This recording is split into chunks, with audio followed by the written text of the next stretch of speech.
Are we all settled comfortably? Good. Well, ladies and gentlemen, this is the part of the evening that I'm sure you have all been looking forward to. I'd better be quiet and hand you over to Mr. Victor Maddern.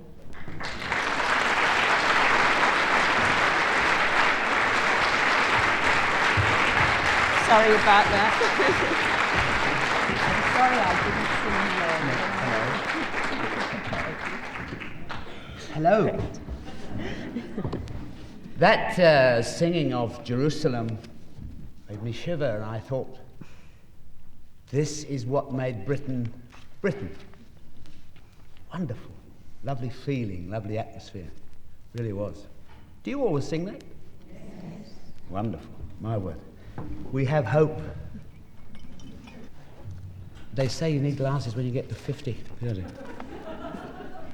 Well, I know what I was going to say. I was going to say it's not often a fella at my age has the opportunity of meeting 150 ladies and talking for an hour about himself.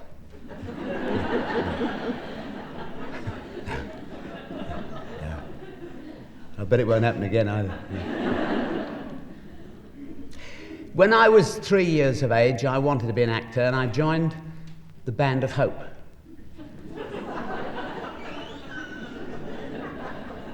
They used to catch 'em young then, sign the pledge. At 3, I didn't know what I was signing. And I was in a play called The Fairy Ring, and I played the chief ogre. And just before I went on stage, I was very nervous, and there was a lovely, when you're 3, your Sunday school teachers are marvellous people. And there was this wonderful chap, old man of about 18, and he said, "What's the matter?" And I said, I'm nervous, I'm all shaky, I don't want to go on. He said, "Don't be silly, see this green sweet?" I said, "Yeah." He said, "You have that, all your nerves will go." And they did. I was very successful as the chief ogre, and I've been playing it ever since. That was the beginning of my acting career. My mother was a very extrovert woman, with a very loud voice and very fiery temperament. And my father was very introvert, but he was the funny one. So I grew up with a lot of fun, dry sense of humour from my father. He was a bus conductor. And before the war, many of you too young to remember, there were some very famous bus conductors, and in fact, I know several people that used to wait for my father's bus because he was a very funny man. Can you imagine? They would wait for his bus, his turn. They knew when he was on duty. And he was a very funny man. My mother was very dramatic, so I suppose I've got a bit of both of them in me. Then, of course, the war came, and we were evacuated, and I was evacuated to a camp school near Reading called Kennellan's Camp, where they put a whole school in what had been built as a holiday camp. The socialist government in, I think I can't remember the dates, in the 30s decided that everybody must have a week's holiday. And if we weren't careful, people like Sir Billy Butlin would come along and they'd build holiday camps, and he would exploit the working classes, so they decided to build their own holiday camps. And all the women would be in those dormitories and all the men would be in those. That way they wouldn't get exploited, you see. And then they finished up with 36 camps that nobody wanted to go to. Except us, and we were forced into them. And of course the war came rather suddenly, and the poor teachers didn't know what to do because all the fit ones had been sent to France, and the elderly ones and the chubby ones were sent to look after us, and I don't know who was best off. So they had a fortnight planning. Excuse me, I've got all dry, it's nerves. We had a fortnight when the teachers sat in the staff room and decided how they would run this camp. And I thought, well, everybody can't be messing about, so I'll organise some concerts. And I did, and we'll put plays on. And for that fortnight, I started a group called the Nightingales. And for the rest of the time I was at that camp, the Nightingales used to rehearse, and we'd sing and do sketches, and we'd travel the countryside and raise money for the Red Cross, and I believe by the time we left we'd raised £800. So this is not to boast or to say that I did it. It's that the boys at the school did it, and I was part of it. And I always played the girl.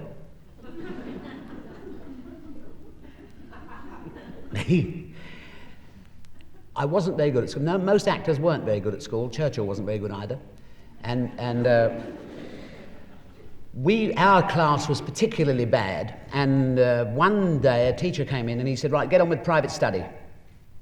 So I thought, that's good. So I started to write a play. And the next teacher came in and he said, get on with private study. And this went on for 3 days. And eventually I got worried and I thought, there's something wrong here if we're on private study, something wrong. So I was, I suppose, the pusher of the class, and I asked why we were on private study, and he said, well, we've given you up, this class, we've given you up. You have no chance of passing your examination, so we're not going to teach you. So I telephoned my mother and said, there's no point in me staying, I want to come home. And she said, well, come home. And I was 14, I did, I went home. Every boy in that class passed the RSA with honours. I was the example. That's true. It's a strange, frightening example to think that you become an example. You see, actors, we become actors. This is what I believe, and I, of course, most people do think they're right. I think we become actors because we have an inferiority complex. I needed to become an actor because I needed other people's words. I needed to be somebody else because I didn't like what I saw when I looked in the mirror. I wanted to be somebody else, and I think I'm right in saying that most actors do start off anyway with this terrible inferiority complex, and as you see the actors get worse, it's because their complex is going. And they're getting conceited. We can never remember each other's names. That's why we call each other love. It's not because we're all that way, it's because you could do a play 1 week, I promise you do a play 1 week with 30 actors, well, for 3 or 4 months, and then you leave and something's lifted from your mind. Your mind can't take everything in and keep it in, and then a fortnight later you can arrive at a television rehearsal studio and there's an actor you've been working with, you can't remember his name. You say, hello, how are you? Darling, all right? And they say, what's his name? And they tell you and it's all right again. See? That's why we call each other love. It's not we're not. Now, after the Merchant Navy, I wanted to find an occupation. I honestly didn't know what I wanted to do. My mother had told me that I would never be able to become an actor because I wasn't born in the right bed. And my father agreed. And I just didn't know. I thought I might like to become a salesman. So I started my own group, and I'm told there's a young lady here who knows all about it, at the Beale Modern School, Ilford. We started a dramatic society, and that was the first play. First play we did, yes. What was it called? Intrigue. Intrigue. Yes. Yes, Intrigue. Yes. I can't wait to see her. I wrote a little letter secretly to the Royal Academy of Dramatic Art, and I said, how do you become an actor? My mother says, I can't because I wasn't born in the right bed. And I got sent a form, and it said, send 2 guineas, and we'll tell you. So I sent the 2 guineas, and they sent me a form with parts to learn, and I went to the English teacher, who this young lady will know. Perhaps she's not a young lady anymore. Yes, she is. She's my age. She's your age? Yeah, she's my age. She's young. Anyway, I went to Gladys Budd and I said, Gladys, I want to be an actor. Will you help me through my audition? And she said yes. So every Tuesday or Wednesday night I used to go to Barking and she would coach me. And I had a Cockney accent as thick as, really couldn't understand what I was talking about. And she helped me and I went for the audition. Now to win a scholarship, you go with 3,000 other people. Not all at once, it was spread over a few weeks, and they sift you out. And if they think you're good enough to try for a scholarship, they say, can you come back next week? It is. They said that, can you come back next week? Not Bruce Forsyth, it was Sir Kenneth Barnes. So I went back next week, and with 2 more pieces, and I sat in a room with 20 other young people, and they called them out one at a time, and I was the last one, and I thought, I've had it. And Sir Kenneth Barnes himself came into the little room and he said, now, young man, he was about 90, he said, young man, he said, half the judges want one of you and the other half want the other one. There's just one place left. Now, the casting vote is mine. Now, if I tell you quite confidentially that if you let this other young man have it because he's come all the way from South Africa, and if he can't come to the Royal Academy this time, he'll go back to South Africa and we may have lost a very good actor because he'll never have the chance again. He said, but if I promise you, you can come next time, will you let him come this time? Because I was thrilled to bits. And that was Lawrence Harvey.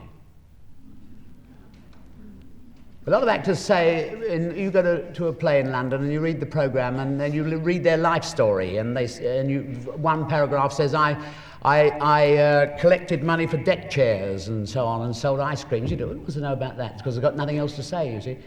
And other people say, I had a tough time, my family were poor and so on, but really they loved it, you know. We all had a tough time, really. In comparison, we had a tough time. There was one man who wrote a book and he said, there are those that say we all get our fair share of ice. The rich get it in the summer.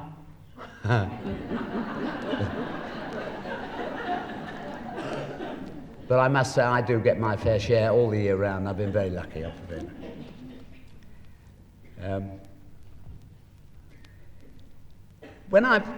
it was very funny because I didn't have a suit to go for my audition at the Royal Academy. I didn't have a suit. I had a Merchant Navy uniform. You can't go along like that. And I just didn't have one. And not being born in the wrong bed, I thought they were all dukes and earls that went to the Royal Academy, you see. And I went to my brother and I said, will you lend me that suit? Because he was in the Air Force, you see, and he got some Harris tweed when he was up in the Hebrides. And he had it made up into a suit, and I wanted to borrow that suit. And I forgot he was only that tall, you know. I was desperate. And I went for my audition in that suit, and they didn't know whether they were long shorts or short longs I had on. I had to borrow it twice because I went back the second time. Yeah, it was very funny. I wrote to the Royal Academy, and then I got their prospectus, and one day I was feeling very down in the dumps, and I walked along the high street in Ilford, and I saw Citizens Advice Bureau, and I thought, well, I'm a citizen, that's what we fought the war for, I'm a citizen, I can go and get some advice. So I went in, there was a lovely lady behind the desk, lovely smile, I remember, her name was Margaret Diamond, and we were talking, she said, what do you want to do? And I was covered in acne and boils and carbuncles. That's why I got discharged from the Merchant Navy. I've got scars. You can have a look, if you like. Walk down. Acne. Oh, it's terrible. Was spots, all terrible. And she said, what do you want to do? And I fell in love with her, you know. I said, I think I'd like to be a salesman. She said, what's that on your lap? And I said, well, it's the prospectus for the Royal Academy of Dramatic Art. She said, I can see it. I remember it. Do you want to be an actor? And I said, yes. And she looked at it and she said, do you write off for a scholarship? I think you'll win. And she happened to be an actress still doing her war job. And she was the sister of Arnold Diamond, the actor. And I've tried to contact her many times, but she doesn't reply. I don't know, maybe she knew I was in love with her. It was only brief, it was only for a couple of minutes. You know. Anyway, that's how it started. When I went to RADA, there were strange things beginning to happen in the theatre, and the second term, Sir Kenneth had us all in the little theatre, and he said, now, we have a young man called Alexis Solomos, who won a scholarship here and did very well. Then he won a scholarship to Yale University, and then he taught at Yale University, and he's on his way back to Greece, where he's going to run the Greek National Theatre, and he's going to teach here. We're lucky enough to have him for a couple of terms, and his name was Alexis Solomos. He was a little tiny chap, bald before his time, and he said, when we went in for drama, for acting lesson, he said, I want you to lie on the stage, all of you. So we all lay down, he said, now I want you to think, just think. Relax and think. I didn't know what acting that was all about, all that laying down on the stage and thinking. A new method, you see. And he said, when the spirit moves you, I want you to get up and tell everybody what you feel, so we get to know each other. And there was one actor I know, he wanted to be a star. I knew that. And I lay there and I thought, I'm not getting up to tell them about my lumps and my bumps and my... about my mum and Margaret Diamond, I'm not going to tell all that. Anyway, suddenly Charlie gets up. My mother's on the streets, he said. I was born out of wedlock. I want to be a star. Don't know where my father is. He went on and on and on. I thought, you silly ass. And at the back, in the dark at the back, was Sir Kenneth Barnes' secretary, a very straight-laced lady. And she was making a note of all this. Poor Charlie didn't come back after lunch.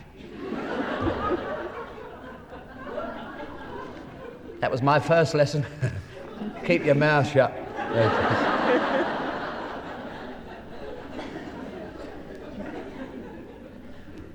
And we had a teacher, and a very lovely actor, a man called Maurice Cockburn, who used to speak with a whistle. That's why he couldn't act in films, because they couldn't cope. Sound man couldn't cope. He had false teeth, you see. And he's a lovely man. He was a wonderful man. And he had a touring company before the war. They used to tour Canada and America with Shaw's plays. And Barry Jones was his leading man. Lovely fella. And Morris had come to teach us, he'd come to produce one play, The Apple Cart. And there are lots of parts in The Apple Cart, big parts and small parts. And there's a very small part, which I got. And it's just like this, the stage, like this. All these chairs all the way around, 22 of them. And there's 23 people in the cast. And I was behind them. And I had 23 words. And I remember one, it was a Labour government, you remember, in the Apple Cart, and this Home Secretary stood up after a 25-minute speech by the King, or whoever it was, and he said, that's all very well, but what about my brother-in-law, Bill? That was the Home Secretary. That was my part. And we used to rehearse, I used to sit and listen to this bloke rehearse 25 minutes, one speech, 25 minutes. And I went to him on the quiet one day, Mr. Cockburn, I said, I'm very worried. He said, what's the matter? So I said, well, this part I've only got 23 lines, perhaps it was, you see.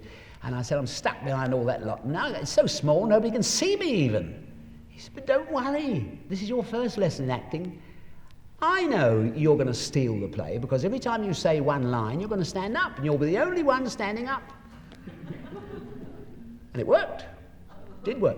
He lived next door to John and Roy Bolting, the Bolting brothers, the film producers, and he said, unbeknownst to me, he said to John, there's a young man, he's got a marvellous face. That's what they call you if you're ugly. They say you've got a marvellous face. And a good character face, you see.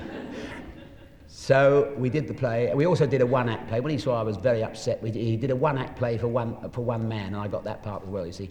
And after the production, John Bolting left a note asking me to contact them at their office, Charter Films. And I went to see them, and he introduced me to his brother. Now, these John and Roy Bolting, I don't know if you've ever seen them on television. They are identical twins. They both speak like that. And they have a kind of mannerism. It's a knowing mannerism. They're identical, and you can't tell them apart. And you go to see Roy, and you know Roy, you see, because you've worked with him on a film, and you haven't seen John for a long time, and you know Roy, and you know his sense of humour, and you knock on the door, and he says, and come in, you see, and you say, hello, Roy, how are you? And he said, I'm fine. And you chat away, you see, and then he closes the door, and Roy is standing behind the door, and you're talking to John. Anyway, I started off, they gave me a part in a film called 7 Days to Noon, and they said this will be 6 months before it's shown, and then you will never stop work, I promise you. And I didn't. I made a lot of films, and it was because of Maurice Cockburn originally who introduced me to John, and John put me into this film that really started me off, and we got on very well indeed. I adored them. And every film they did, if there wasn't a part for me, they would write a part for me. And rather wonderful of them. And I've found that show business is full of people like that, kind. And if you want something, you really want something, you only have to telephone and say, can you help? And I don't know anybody in my business that would say, no. And they'd go out of their way to do what they can to help. And that's what I've found in show business. I've been an actor now for 31 years, 32 years, I think. So it's had a long time. Started very young, mind you. I was asked to do. I got a telephone call one day. We lived in a flat in Wanstead Park Road, and we had no telephone. You couldn't get telephone for 15 years. And one day there was a knock at the door, and it was the grocer. He had the only phone in the street, and he said, "Will you phone your agent?" So I rushed up, phoned my agent, and he said, "Phone Richard Vernon." And he gave me the telephone number, and I phoned him, and he said, "You don't know me, Victor," he said, "but I've just come back from America and I'm going to direct a film over here, Anglo Amalgamated. It's a new company. They want me to make a film and I don't want to do it. And I've said to them, all right, I will do it if they will let me star you in the picture." And I was 22, called The Street of Shadows. And he said, Cesar Romero is coming over from America, and we've got Kay Kendall and Edward Underdown and lots of people, lovely actors. And very little money, of course. I didn't mind about the money. The star in a film was marvellous. So I arrived at, he got his way, and I arrived at a very small studio, Merton Park, that's right. Merton Park studio, very nervous, and I was to be introduced to Cesar Romero, and I didn't know what to say. They don't tell it rather what to say to the big stars. Tell you that to fall flat in your face, but don't tell you how to... Very nervous, and this great big fella coming down the alleyway, big, tall, handsome, and I was all dressed up in my usual clothes, you know. And the director introduced us, and I said, Mr. Romero, very pleased to meet you. I said, you were in my very favourite film. And he said, oh, really? Really? What film was that? And I said, well, I said, your dancing was fantastic, your boxing and the movement, and those love scenes, and the big fight at the end, and everything about it was marvellous. He said, what film was that? And I said, City for Conquest. He said, that was Anthony Quinn.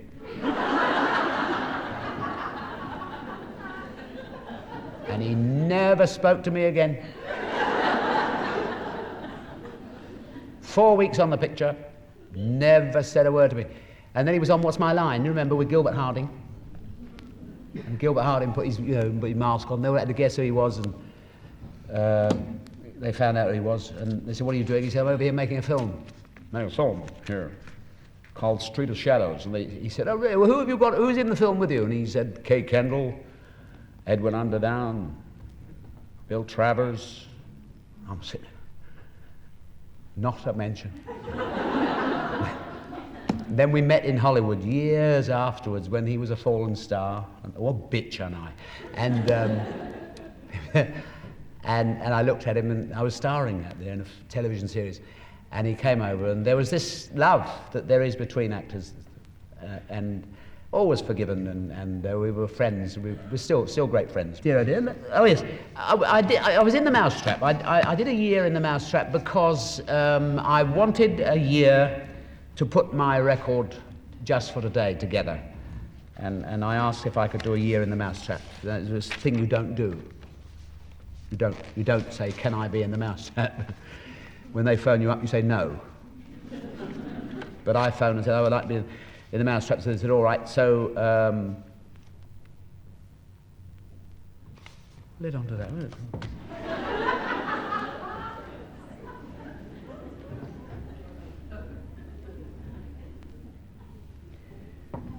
It's funny, that, isn't it? Oh, yes. After the Tuesday matinee, I was called down, you see, to the stage door, and there was a very well-dressed young man there with a Schaefer pen. Immaculately dressed, about 15, 16, charming young man. He said, "Thank you so much, Mr. Maddern, for a delightful performance." He said, "Would you be kind enough to give my best regards to the rest of the cast and tell them I thoroughly enjoyed it?" I said, "Yes, I will, yes." "Would you be kind enough to sign my autograph book?" And I said, "Yes, certainly." New Schaefer pen, lovely leather-bound autograph book, you see. And I wrote my usual thing, see. And another young man standing there, and that fellow obviously went to Winchester, you see. And this chap, he had very nice, born in Hollingsworth, or Marks and Spencer, very nice, very well-dressed, shiny face, lovely, well-dressed, nice hair combed, and a plastic autograph book. And he said, "Mr. Maddern, will you be kind enough to sign mine too and say to the cast on my behalf as well?" I said, yes, of course. And there's a chap, a boy about 14, 15, he's doing a dance. He's from Manchester. He's got rosy cheeks. He's got a woolen jumper on, a little hole in it there, and his hair's all over, sticking up. And he's got a little scrap of paper. And remember, I was doing a series called The Dick Emery Show, where I play Dick Emery's son-in-law when he plays the old man in Lampwick, you see. And he's going, "You can't fool me! I know who he is! You can't fool me! I know him! You can't fool me! That's Benny Hill's dad!"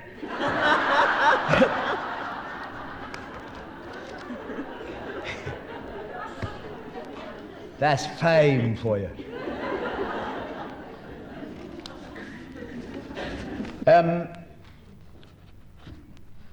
Blimey, I've only got page 2.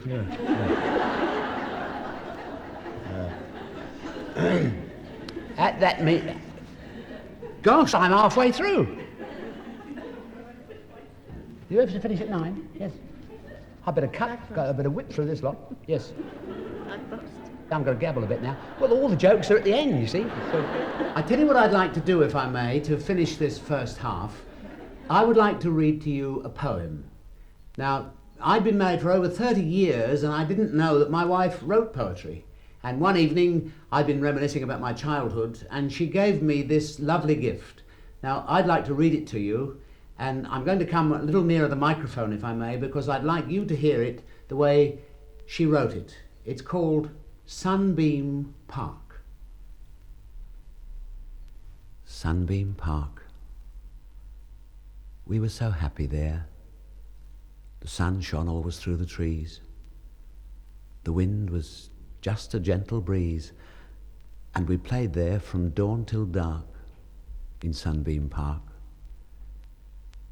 It was so pretty there. Remember how the flowers grew? Then we grew up and went away.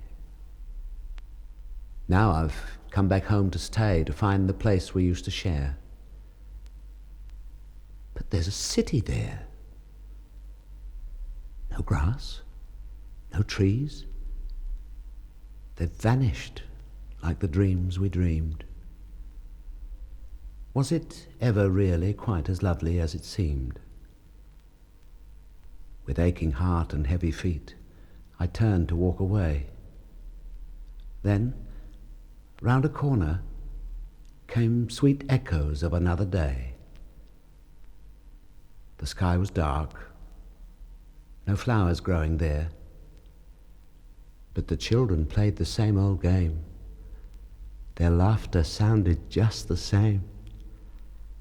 And then I knew, where children play, that's Sunbeam Park. So, if you want to go someday, you'll have to ask a child the way, for only children know the way to Sunbeam Park.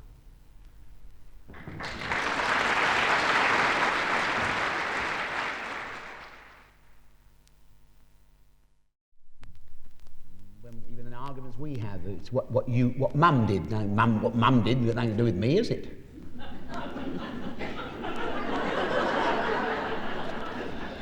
Freddie Joachim, who became my agent, was a Jewish agent. Oh, by the way, I must say that it's been Jewish people who have helped me throughout my career. Mostly Jewish. They seem to have their strings on all the communication, and everybody who's given me a helping hand has been Jewish. Even when I made my Christian record, I went to the engineer at Pi Studios and I said, "Look, I haven't got a lot of money. This record's got to be good." And he said, "That's all right." And I said, "I can only afford 2 hours engineering time." Well, he gave me a week. A week? And it was a very, very Christian record. And at the end he said, "Now I'm going to listen to it for the first time." And he hadn't really listened to a word of the whole record because he was listening only to sounds and balancing and so on. And this boy turned, his name was Malcolm Davis, and he said, "You know, I'm a Yiddish boy." And very nice, very lovely. Because we've all got the same God, and we, you know. Anyway, we did the play, and then we were asked to do it on television. Now, I had a tiny part, and I was carried on, shot in the second act, slept all the way through the second act, and started to groan just before the curtain came down. I said, "Matt," and I rushed over, and yes. And I said, "Excuse me, lady, Madam Mayor, you're Northern Irish." I said, "Matt, the city of Durban, Liverpool, 10:30 tomorrow morning."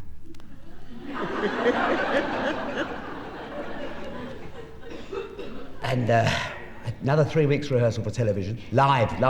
This was when you did it on Sunday night, and they gave you another £5 to go back and do it again on Thursday. Do you remember? Do you remember? It's live television. Oh, frightening. And it was about 4 o'clock in the afternoon, and I knew it was live. I couldn't do it. Couldn't say I couldn't do it. So at about 5 o'clock, I phoned my agent. I said, "Freddie, you've got to get me out of this." "What?" I said, "Freddie, you've got to get me out of this. I can't do it. I can't do it." He said, "Go outside at Alexandra Palace there and look up into the sky. You'll see millions and millions and billions of stars, millions of trillions of miles away, and think how insignificant you are."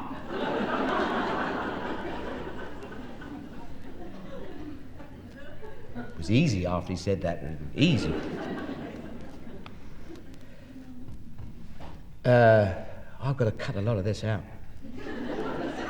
Auditions I've got here. Auditions. It's very strange. You go for an audition, and it's mostly an American who says, "What have you done?" You just try and think. You can't think of the last thing you've done, and you can't think of anything he might have seen. You sit there and you blush. Dame Flora Robson went in once, and he said, "Tell me, Dame Flora, what have you done?" And she said, "You mean this morning?"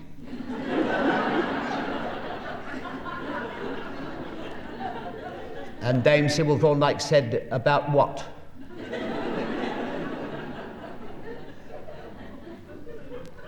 And my agent was a marvel. I tell you how good agents can be. My agent, Freddie Joachim, sent me for an audition for a play called The Trials of Mr. Pickwick at the Westminster Theatre. And he said, Sam Weller, he said, "I don't suppose you'll get it because it's the leading part." He said, "But you're good enough. He said, "But go and see Thane Parker." So I went along at 1:30, 2 o'clock, and they saw me down in the green room. It's a kind of, the theatre at the Westminster Theatre used to be a church, and they had these underground, I forget what they call them. That was the green room, and I did my audition there, and Thane said, they were very pleased with me, the three of them were very pleased, and they said they would let me know in 3 days, and I had 3 days of absolute agony. And on the third day I phoned my agent, and he said, "I haven't heard." I phoned him at 5:30, he said, "I haven't heard." So I phoned him on Thursday, and he rang them, and he said, "I can't get him." So Thursday evening I rang, and he said, "I think you've had it, Victor." So I said, "Well, give him another half hour." Phone them again, and he did. And he phoned back and he said, "No, I'm afraid they've given it to," and I forget the young man. And I don't know whether he heard me crying. I was crying in a kind of a way. And he said, "Where did you audition?" And I said, in the green room down below. Not on the stage? I said, no. He said, did the others audition on the stage? I said, oh, I think so, yes. Just a minute, you call me back in half an hour. And I called him back, and he got through the same Thane Parker, the producer, and he said, look, this isn't fair. You have not given him a chance. He's a brilliant actor for a young man. And Thane said, all right, ask him to come along a couple of days' time. So I went, I did it on the stage, and they called me down and gave it to me on the spot. And that set me off on 4 plays at the Westminster Theatre, one after another. Well, you know, the 4 plays I did were at the Westminster. They didn't follow consecutively, but the Campbell Christie's authors were in once, and they saw that. And then they wrote a part for me in a play called Carrington V.C., and they wrote it for me. There was no audition. They wanted me to do it. It was a marvellous part, and I got the part in the film. And then they wrote another part. They wrote the same character in another play later, and they rang me up and said, we've written another play. I said, for me? No, I haven't written it for you, but we've written the character in. See? Another little part, you see, and we want you to do it. And there's a man called Jack Minster. We used to know him as Jolly Jack Minster because he never smiled, you see. And she said, go and see Jolly Jack Minster at the Duchess Theatre. He'll be lighting a plaintiff in a pretty hat. And I didn't know what she meant by that. Be lighting. Oh, there must be a play, yes. So I went along in the evening, and knowing I was going to play this part, and I sat down there. And he's lighting this, his trilby hat on, a cigarette, you know. And I sat there for 2 hours, and he finished lighting, and then he just started to walk past. I said, excuse me? Yeah? So I said, Victor Maddern. Oh, yeah? I said, well, I've been waiting to see you. Dorothy and Campbell Christie told me to come and see you. Oh, yes, yeah. You're a bit young, aren't you? And it got up my nose, you know, it was written for me. How could I be too young if it was written for me? So I didn't say much more, and I went home. I phoned Dorothy and Campbell Christie and said, I don't like that man, don't like him. Not going to do the play anyway. She said, oh, please, please. I said, he doesn't want me. So the next day she was on the phone and she said, Victor, we've told Jack that either you play the part or he doesn't get the play.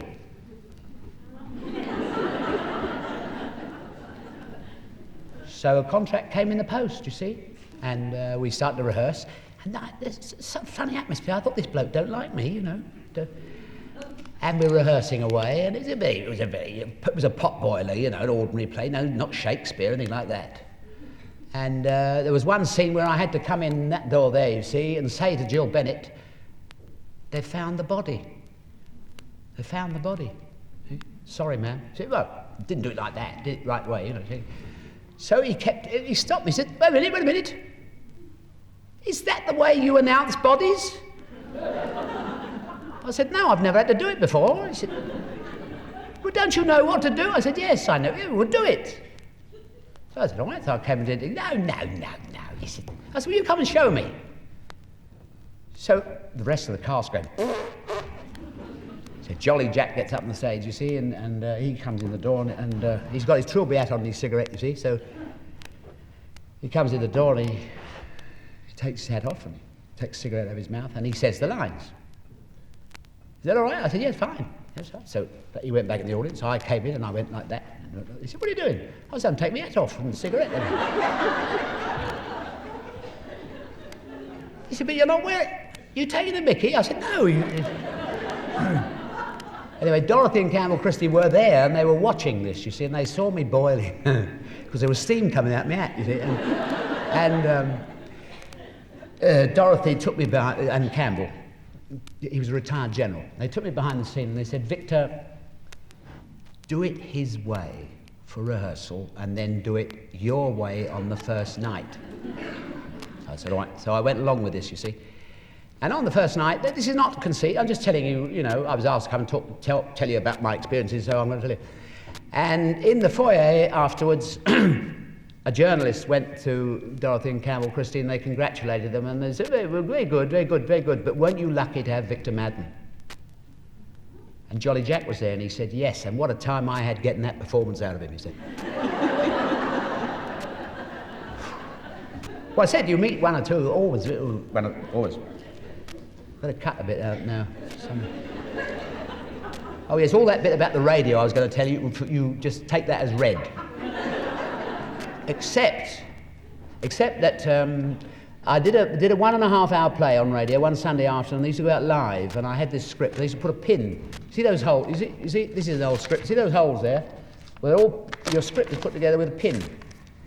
And I played the leading part. And of course, when you rehearse, when you do the first reading, you do your own cuts. See, you don't cut other people's because you're not saying the lines. Do your own cuts. So everybody did their own cuts, and I'm standing there and very nervous, and I dropped my script, and the pin came out. There's a page, it's all over the floor. Live. Another actor came up and he put his script in front of me because he hadn't got my cuts. And another actor put my script together. Anyway, we added about 5 minutes, then we had to race, because there's a chap comes up and does this. If you're behind, he does this. And if you're going too fast, he goes like that. And I talked to the theatre manager where I was working next. I said, "Did you listen to the play on Sunday?" He said, "Yes." He said, "It was so bad." He said, "It was so bad I couldn't switch off."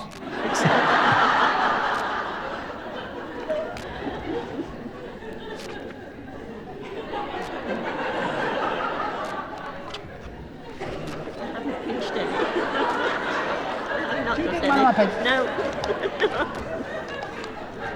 See that?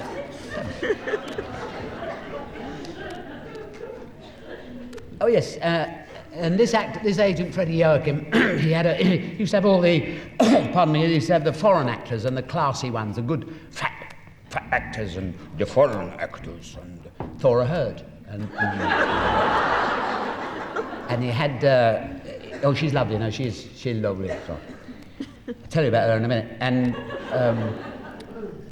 this actor phoned Freddie and he said, "Now look, Freddie, it's all very well for you to say to me, your greatest asset is your availability, but the gas man don't believe me. I need a job, bad. Bad, Freddie, do you understand? Bad, I need a job." He said, all right. So he rang a casting director called Ronnie Curtis. Now, bless his heart, Ronnie had a glass eye, and he'd always put it in wonky.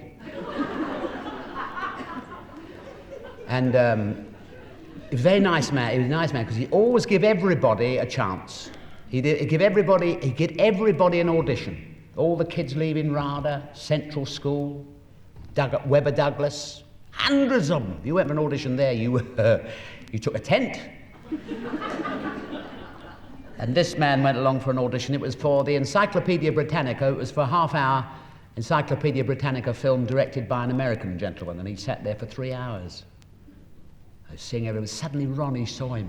"Oh, son, I'm so sorry." He said, "Oh, come with me." So he took him inside this door, and inside this big desk was an American.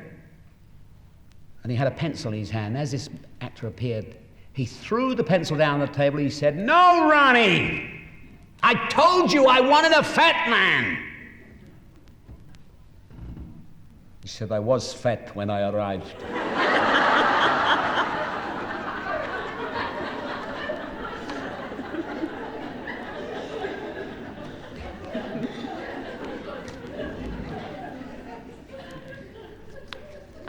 I've got to keep cutting here. And a play called Quadrille, this is a true story. There 4 years they've been 4 years they've been running. Nobody off.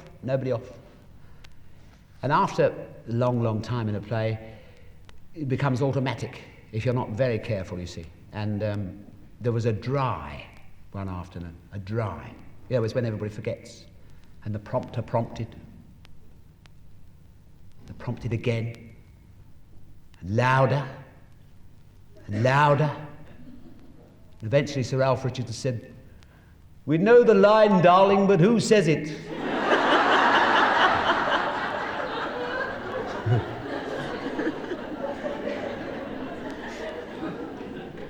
I was going to say, I said, "I'll sell it to you, this." I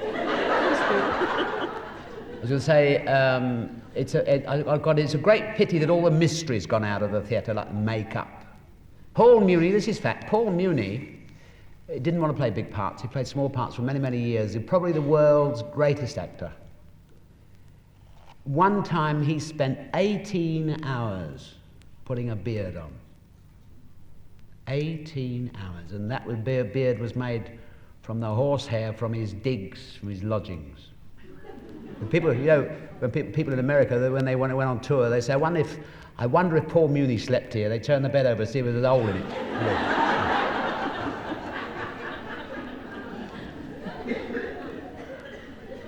But you see, the secrets. I was in a nightclub once, and there was a Greek nightclub where you bought plates and smashed them. I don't know why. But buy plates and smash them, throw them on the floor. And the host said, I forget the man's name, very good mystic man. He'd tell you what you're doing, where you've been for your holiday and so on, you know. And I was with a friend, and on this table here there were some detectives. I knew they were plainclothes detectives because they told me. And this fella came over and he asked, I said, no, don't ask, you know him, you know ask me to do it, you see. So he said, all right. So he gave me a piece of paper, piece of card and an envelope, and he said, he was a long way away from me, he said, think of a town. So I thought of a town, he said, write it down. So I wrote it down. No one saw that, nobody. Gave me the envelope, and I put it in the envelope, and I sealed it, and put it down. And he said, you have just written San Francisco, and I had. Now, I don't know how that happened. And my friend who was paying for all those plates, he took me, you see, he paid for the plates to be smashed. He said, you know him. I said, I don't know him, I don't know him. He said, you do, you're in league with him, it's a trick. I said, I didn't know I was coming to this restaurant. He said, it's a trick. I said, all right. So I went over to him and I said, he's with his girlfriend, and I said, look, I'm sorry, but do you remember me writing to you? You did a program on television. So I said, now, we've never met. He said, no. So I said, my friend doesn't believe we've never met. So I said, have you got another trick up your sleeve? He said, yes. He said, before I leave, he said, we'll do it. So I said, all right. So I went back. So he came over to my friend as he was leaving. He said, I believe you don't believe that we've never met. And my friend said, no, I don't. So he said, you got a packet of cigarettes? He said, yes. So he said, give me a piece of silver paper. So he gave him a piece of silver paper.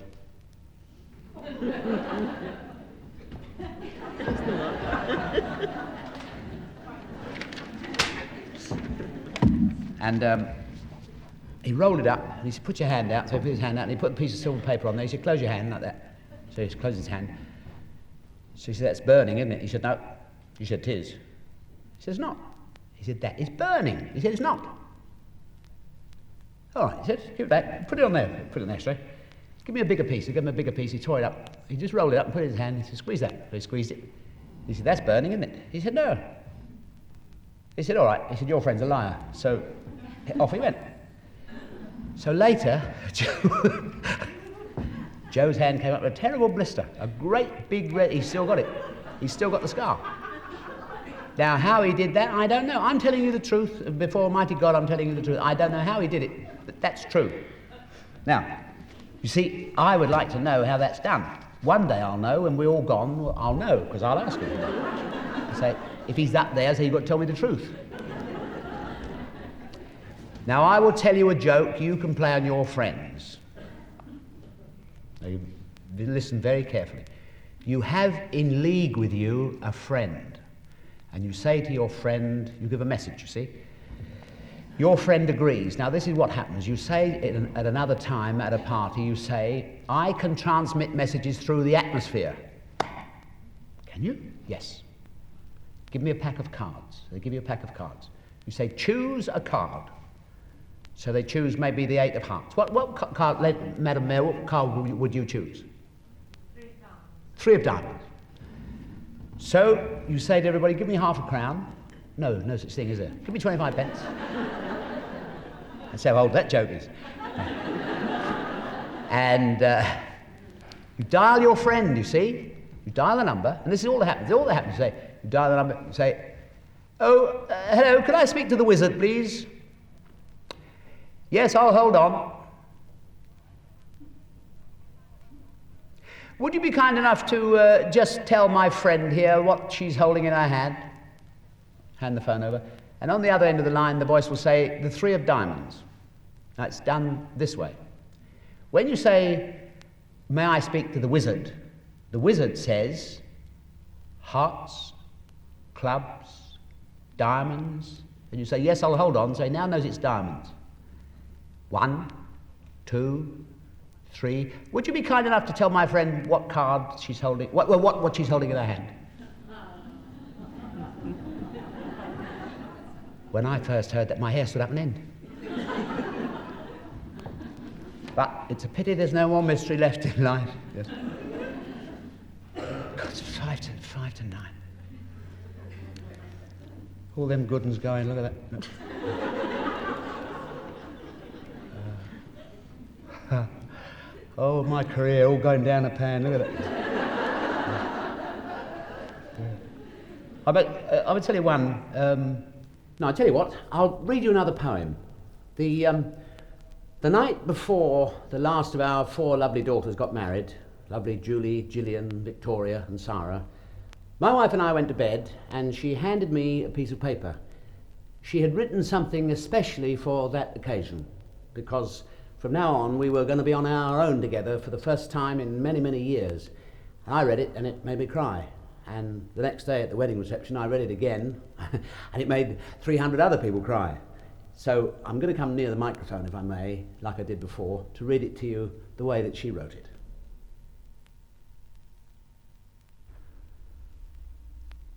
Oh, how I loved you, long ago when we were very young, and how I love you still, now that all the love songs have been sung. I do not have the gift of easy words, to write a book or play with clever plot. I often cannot voice the things I feel, but hands can sometimes say what lips cannot. So when you feel my fingers on your arm, and when there seems no reason for their touch, please believe my heart just wants to say, I love you, my dear love, so very much. And when we have to part, I trust that I may find the help and strength to understand.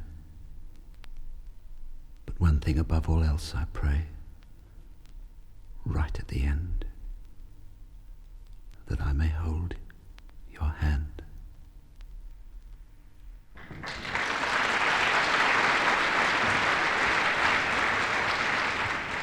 Oh, Thora Hird, yes. Thora. She was playing up in Manchester, and she was acting there in a play, and there was an actor called Harry Landis, and they were standing outside the Palace Theatre, and she said, Harry, see that? See the lights there, Harry? Thora Hird in. Saturday night at the Crown. Harry, when I was a little girl, I used to say to myself, one day, Thora, your name will be up there in lights. And there it is, Harry. There it is. Look, you can see. Isn't that wonderful? So she walks in with Harry to the stage door, and she says to the stage doorkeeper, "Number 1, please." And he said, "Name, madam?" That's show business for you.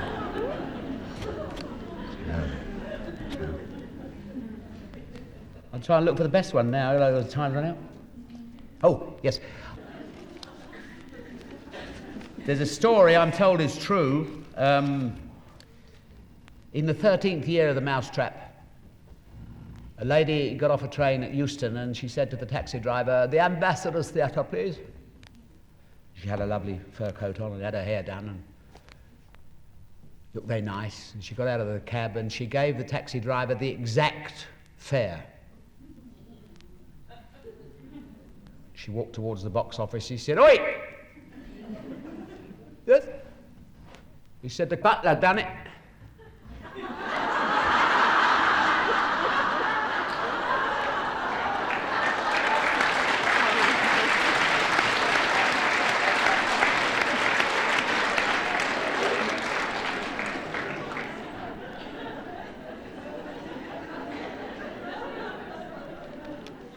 Just going to finish. There's a thing I believe in life, and you have to. I believe, I've just learned it, and I believe you have to believe in what you're doing. You have to know that you are right. There's no point in saying, I'm going to do such and such a thing, and tell somebody what you're going to do, and then say, what do you think? Because if you do that, they'll think that you want them to pull that idea apart. Before you know, you'll go away so depressed you won't do it. But if you say, I'm going to do such and such a thing, or I have done such and such, and this is marvellous, then it will be. Now, there's one thing I want to campaign for, and I would like your help. I would like your help in whatever way you feel you can help. We must have one clean, healthy, wholesome television channel, a family viewing channel, and leave embarrassment out of the home, especially away from the very old and the very young. Now, I don't want censorship. Censorship was abolished because no man has the right to dictate to his fellow man. But we are being dictated to because we have at the moment no alternative but to watch whatever kind of obscenity or nudity or listen to any kind of bad language that the powers that be care to dish up. We can switch off, but the airwaves belong to us all. We must campaign for a family viewing channel. Please write to me. Send me at least a stamped addressed envelope to Victor Maddern, care of P.O. Box, Just for Today, Romford. Please. So I'm going to close, but before I do, I want to make a very profound statement, and that is that if you think about it, it won't really dawn on you till tomorrow or the next day. But of all the times the act of love has taken place in this world of ours, over the millions and millions and millions of years, the times that flies have made love, snakes, birds of the air, human beings, all those millions of times, over all those millions of years, I had the privilege to be born at this time, in this country, and to be here tonight to speak to you, and it's been a pleasure. Thank you.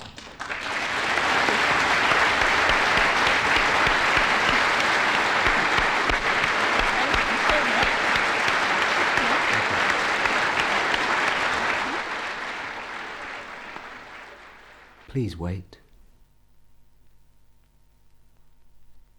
My fellow artists, heed this warning. The evening's entertainment's done, the curtain's down, and we must face our critics in the morning. Once, strolling player was our name. At City Inn or Village Green, we played our scene and left unknown as when we came.